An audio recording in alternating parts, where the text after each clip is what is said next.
Joining us now is a congressional candidate for Arizona's 8th District, Michael Muscato. Welcome to the Damage Report. Thank you, John. I appreciate you having me.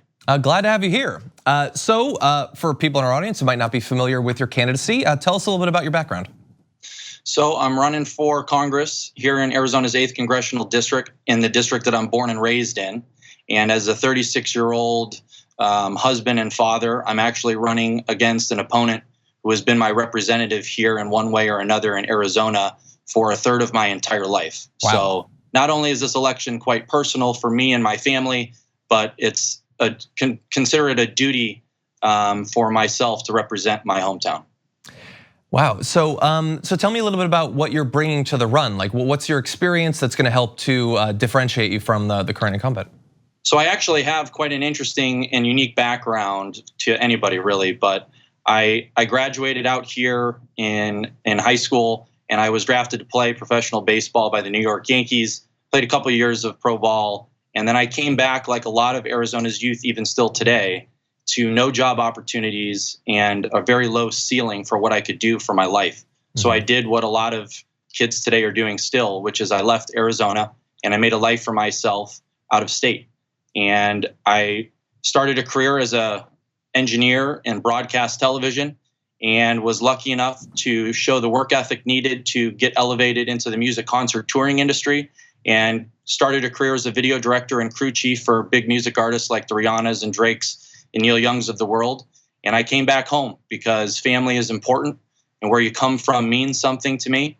And I started a small business here. I've been a small business owner in my district for the last 7 years. And I'm trying to solve the problem of misrepresentation here for all of us. Okay, so we saw that that in at least one place you didn't describe your platform as a Democratic platform, but as a neighbor platform. Tell me about that distinction.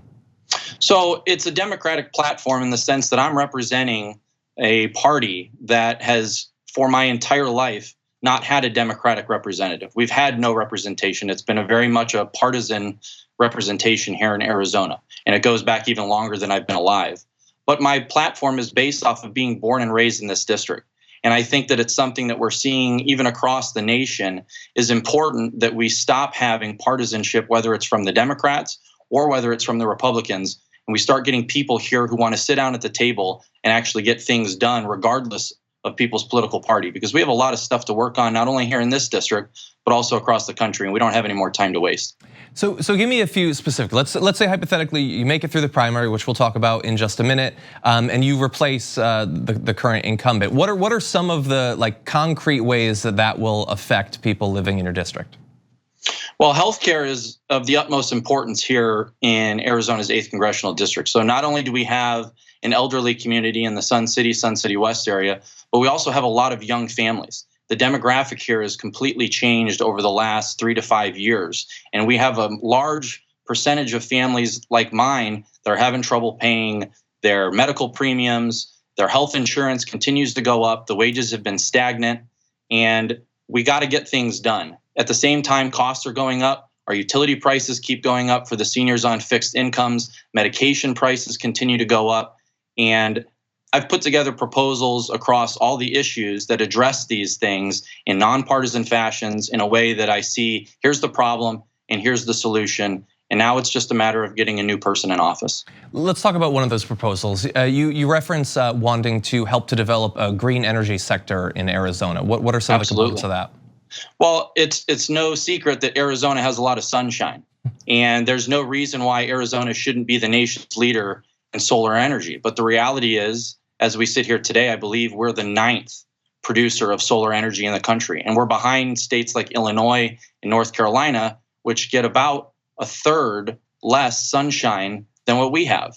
And that's not a good use of our infrastructure. That's not an ability to create jobs. We're missing out on a lot of opportunity. And that's something that, not only being the father of 2 little children who I want to have a future that doesn't involve even more higher rates of cancer, but I want, and respect that we need clean air, we need clean land, we need clean water. Water is a huge issue here in the desert, and we just continue to ship it away to countries like Saudi Arabia with all the exports that we do. We continue to give it away to contractors who drill into our aquifers, and sooner or later it's going to catch up, and we're right on that brink. And the proposal that I put forward, grid batteries, a climate task force, sustainable GI bill that allows our youth, to address not only taking care of our environment, but also giving them an opportunity to come out without student loan debt and have an opportunity to really be successful in their lives. Okay, and if people want to find out more about your platform, where can they get more information? They can go to www.muscato, M-U-S-C-A-T-O, the number 4, Congress.com. You can follow me on Twitter as well, Michael_Muscato. Okay, Michael Muscato, candidate for Arizona's 8th District. Thank you again for joining us today. Thank you, John.